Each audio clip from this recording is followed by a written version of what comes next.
Hello students, आप सबका एक बार फिर स्वागत है मेरे यूट्यूब चैनल ज्ञान गंगा जूलॉजी पर। स्टूडेंट्स, आज हम एक मेन चीज़ पर बात करने जा रहे हैं। जैसा कि आप देख सकते हैं, last days strategy for NEET 2022 exam को लेकर। स्टूडेंट्स, जैसा कि मैं देख पा रहा हूँ, मेरे पास कुछ मैसेजेस भी आते हैं और कुछ कॉल भी आते हैं कि कुछ स्टूडेंट एग्ज़ाम की टेंशन को लेकर काफ़ी ज़्यादा अपसेट हैं। उनको लग रहा है एग्ज़ाम आने वाला है, 20 दिन एग्ज़ाम के रह गए हैं, हम क्या कर सकते हैं। या वो ये कह रहे हैं कि हमें जो याद हमने किया था वो अब हम भूलते जा रहे हैं और हमारी समझ में नहीं आ रहा है कि लास्ट टाइम में क्या किया जाए। तो स्टूडेंट्स, ये वीडियो आपको कुछ चीज़ें ऐसी बताएगा जिससे आपको लास्ट डेज में अपनी तैयारी को अच्छे से करना, टाइम मैनेजमेंट और कैसे आप एग्ज़ाम में अच्छे नंबर ला सकते हैं, उस बारे में ये वीडियो आपको बताएगा। चलिएगा स्टूडेंट, शुरू करते हैं इस बारे में। देखिएगा स्टूडेंट, सबसे पहला जो पॉइंट है हमारा, ऑर्गेनाइज्ड टाइम टेबल। बायो की लैंग्वेज में एक टर्म हम यूज करते हैं, बायोलॉजिकल क्लॉक।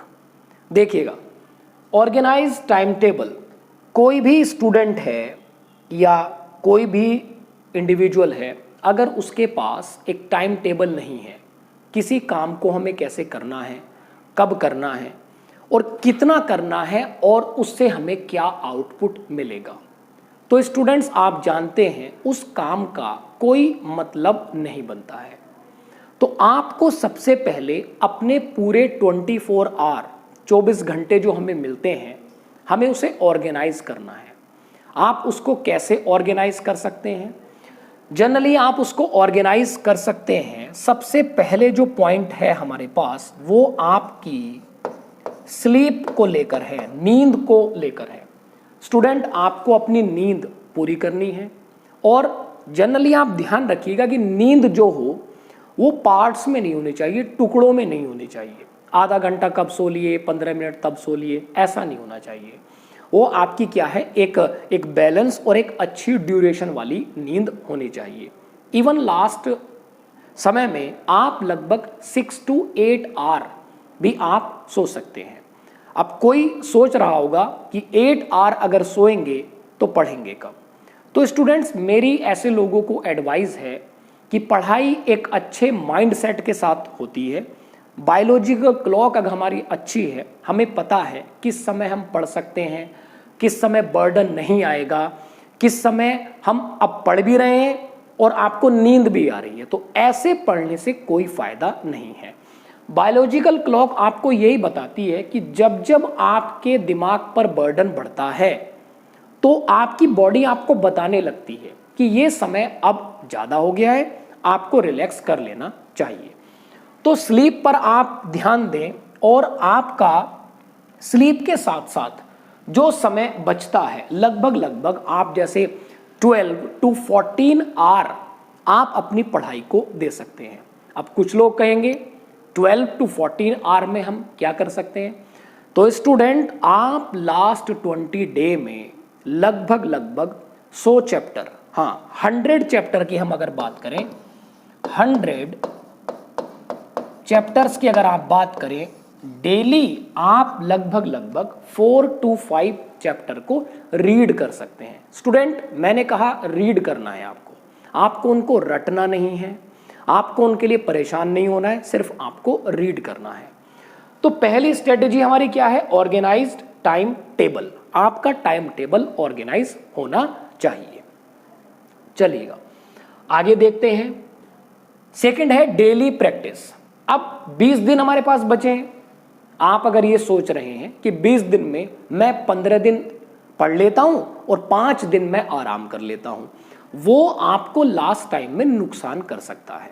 अपने आप को डेली आपको क्या करना है? चैप्टर्स अपने पढ़ने हैं और रिलेटेड क्वेश्चन बैंक, जो कि एक अच्छी रिलायबल बुक आपके पास होनी चाहिए, जिस भी इंस्टीट्यूट से आप पढ़े हैं वहाँ से आपको प्रैक्टिस पेपर प्रोवाइड कराए गए होंगे या आपने कुछ बुक्स भी खरीदी होंगी। तो जनरली आप लगातार कांटेक्ट में रहें, डेली प्रैक्टिस आप करते रहें। क्वेश्चंस की अगर आप डेली प्रैक्टिस करते हैं, क्वेश्चंस हमारे सही होते हैं, तो हमारा जो कॉन्फिडेंस लेवल है वो बढ़ता है। और स्टूडेंट आपको पता होना चाहिए, अगर हमारा कॉन्फिडेंस लेवल बढ़ता है तो ऑब्वियस सी बात है हम किसी भी काम को बड़ी आसानी से कर सकते हैं। चलिएगा, नेक्स्ट है हमारे पास रिलैक्स माइंड सेट। इसका क्या मतलब है? मैंने कुछ स्टूडेंट्स को देखा है, वो पढ़ते समय बर्डन लेते हैं। उनको ये रहता है घर वालों की उम्मीदें हैं, हमें उनके लिए पढ़ना है, हमें मेरा भाई लगातार कहता रहता है मुझे अपने भाई के लिए पढ़ना है, मुझे मदर और फादर के लिए पढ़ना है। ऐसा नहीं होना चाहिए। आपको अपने आप को रिलैक्स रखना है और हमारे माइंड को रिलैक्स रखने के कई तरीके हैं। किसी स्टूडेंट को लगता है पढ़ाई के बीच में 10, 15, 20 मिनट का आप रिफ्रेशमेंट ले सकते हैं। स्टूडेंट एक चीज ध्यान देने वाली है, 1 आवर 1 घंटे के लिए अगर आप पढ़ते हैं तो 5 से कुछ समय का 7-8 मिनट का एक रिफ्रेशमेंट आप जरूर लें।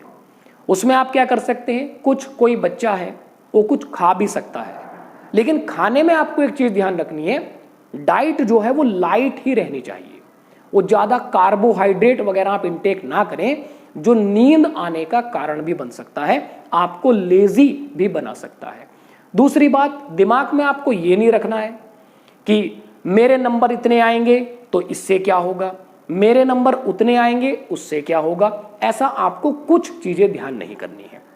जैसे कहते हैं बिल्कुल रिलैक्स वे में अपने आप को रिलैक्स करना है और ज्यादा से ज्यादा उन लोगों के कांटेक्ट में रहिएगा जो पॉजिटिव माइंडसेट के होते हैं। मतलब जो आपको लास्ट समय में अच्छी एडवाइस दें, वो आपको ये कहें कि हाँ आप अच्छी तैयारी कर रहे हैं, आप ये एग्जाम क्वालिफाई कर सकते हैं, आपके अंदर ये एबिलिटी होती है। जो निगेटिव नकारात्मक पर्सनैलिटी वाले लोग हैं, आप लास्ट समय में उनसे दूर रहिएगा, क्योंकि वो स्टूडेंट्स क्या करते हैं, वो हमारे अंदर उस एबिलिटी को जनरेट ही नहीं होने देते जो किसी भी काम को आसानी से कर जाए। तो आपको अपना दिमाग रिलैक्स रखना है। आप एक नैप भी ले सकते हैं, कुछ लोग नैप ले लेते हैं, एक हल्की नींद आप ले लेते हैं 5-7 मिनट की, रिफ्रेश हो जाते हैं। कुछ लोग थोड़ा सा बाहर निकल कर जाते हैं, हल्का सा घूम आते हैं, तब रिलैक्स करते हैं। और कुछ लोग क्या करते हैं, म्यूजिक का सहारा भी ले सकते हैं।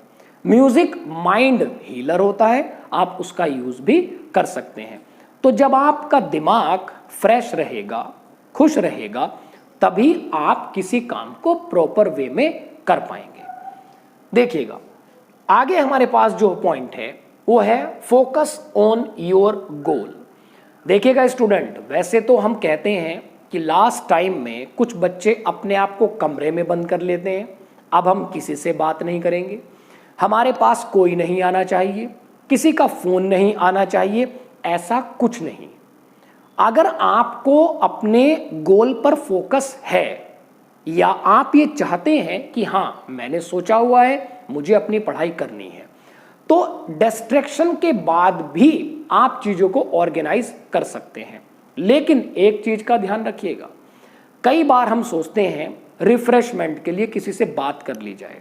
अब बात करना आपने शुरू किया 2 मिनट, 4 मिनट, और धीरे धीरे आपने देखा आधा घंटा, 1 घंटा या 2 घंटे बर्बाद हो गए। ऐसा आपको नहीं करना। आपको अपने दिमाग में रखना है कि मैं यहां क्यों आया हूं और मुझे किस लिए मेरे घर वालों ने भेजा है।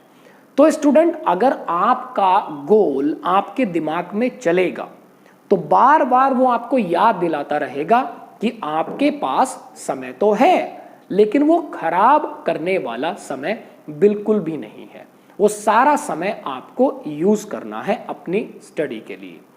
तो स्टूडेंट्स, ये कुछ पॉइंट हैं जिनको आप ध्यान में रखकर अपनी तैयारी कर सकते हैं, और मुझे उम्मीद है कि आप इस स्ट्रेटेजी को फॉलो करके 600 प्लस तक भी आप बड़ी आसानी से जा सकते हैं। या किसी अगर स्टूडेंट की तैयारी पिछले पुराने साल से ही बहुत अच्छी है, तो वो और भी ज़्यादा नंबर ला सकता है।